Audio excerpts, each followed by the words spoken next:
जय श्रीकृष्ण दोस्तों. आज आपण भगवद्गीतेच्या दुसऱ्या अध्यायाच्या 62 आणि 63वा श्लोक पाहणार आहोत. श्लोक 62. ध्यायतो विषयानुस्पृहः संगस्य पुषजायते संगात् जायते कामः कामात् क्रोधोऽभिजायते.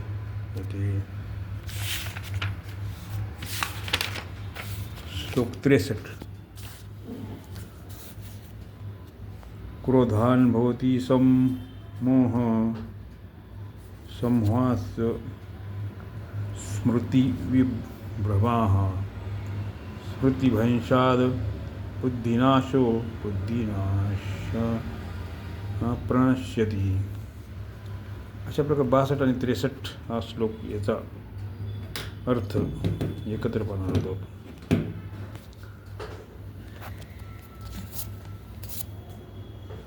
भगवतपरायण न झाल्याने, भगवंताचे चिंतन न केल्याने विषयाचे चिंतन होते. कारण जीवाच्या एका बाजूला परमात्मा आणि दुसऱ्या बाजूला संसार आहे. जेव्हा तो परमात्म्याचा आश्रय सोडून देतो तेव्हा तो संसाराचा आश्रय घेऊन संसाराचेच चिंतन करतो. कारण संसाराशिवाय त्याला चिंतनाचा दुसरा कोणता विषयच नसतो. अशा प्रकारे चिंतन करता करता त्या विषयात मनुष्याची आसक्ती, राग, प्रियता उत्पन्न होते.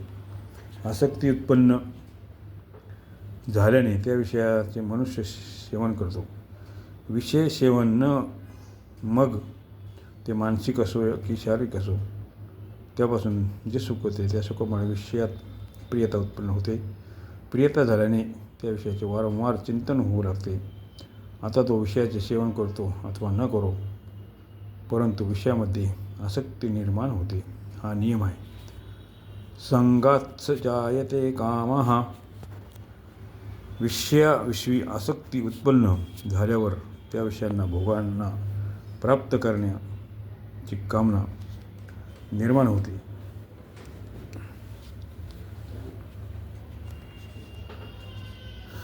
की त्या वस्तू, ते भोग मलाच मिळावे. कामक्रोधोऽभिजायते. कामनेनुसार अनुकूल पदार्थ मिळत राहिल्याने लोभ उत्पन्न होतो आणि कामना पूर्ती शक्यता असताना त्यात एखादा अडथळा असेल तर त्याच्याविषयी क्रोध येतो. कामना ही एक अशी वृत्ती आहे की ज्याच्यामध्ये अडथळा झाला तर क्रोध उत्पन्न होतोच. वर्ण, आश्रम, गुण, योग्यता इत्यादी अनुषंगाने आपल्यात जो चांगलेपणाचा अभिमान राहतो, त्या अभिमानातसुद्धा आपण आदर, मान, सन्मान इत्यादीची भावना असते. त्या कामनेत एखाद्या व्यक्तीकडून बाधा निर्माण झाल्यासही क्रोध उत्पन्न होतो. कामना रजोगुणाची वृत्ती आहे, सम्मोह तमोगुणाची वृत्ती आहे आणि क्रोध रजोगुण आणि तमोगुण यांच्यामधील वृत्ती आहे. जर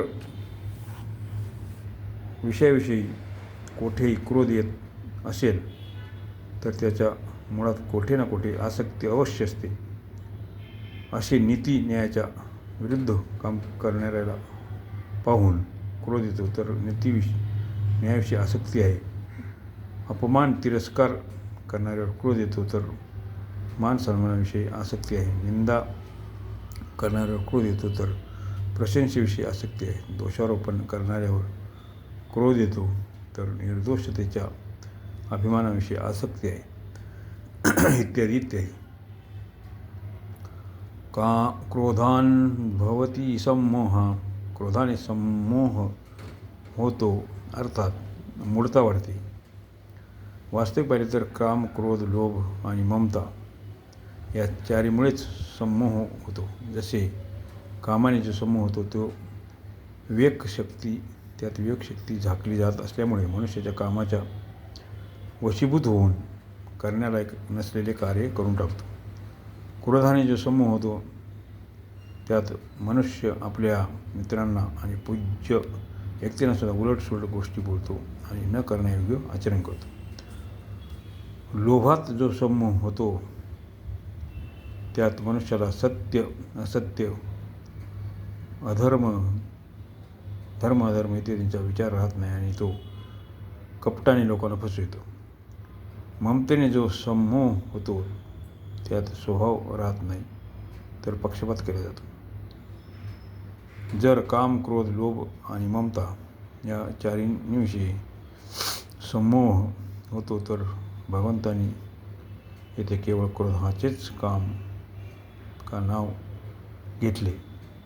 यात सखोल विचार केला तर काम, क्रोध, लोभ, ममता यात आपल्या सुखभोग स्वार्थाची वृत्ती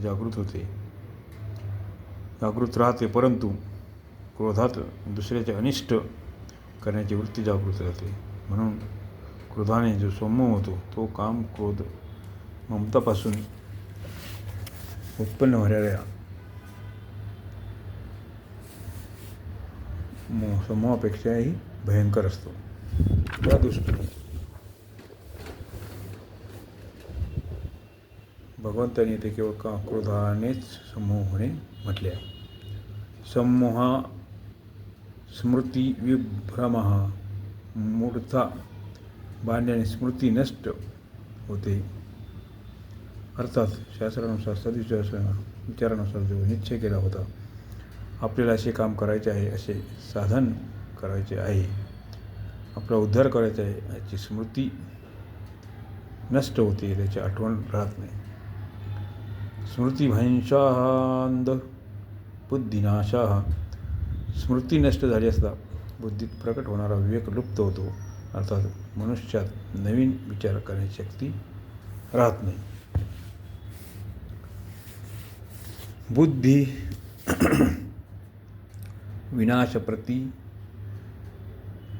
विनाशप्त प्रणश्यती विवेक लुप्त झाल्यामुळे मनुष्य आपल्या स्थितीहून घसरतो. म्हणून या पतनापासून वाचण्याची सर्व साधकांना मतपरायण होण्याची अत्यंत आवश्यकता आहे.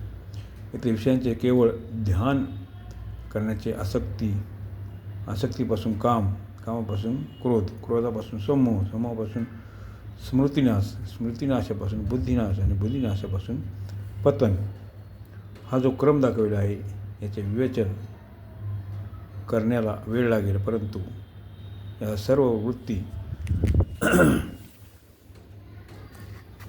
उत्पन्न होण्याला आणि त्यापासून मनुष्याचे पतन होण्याला वेळ लागत नाही.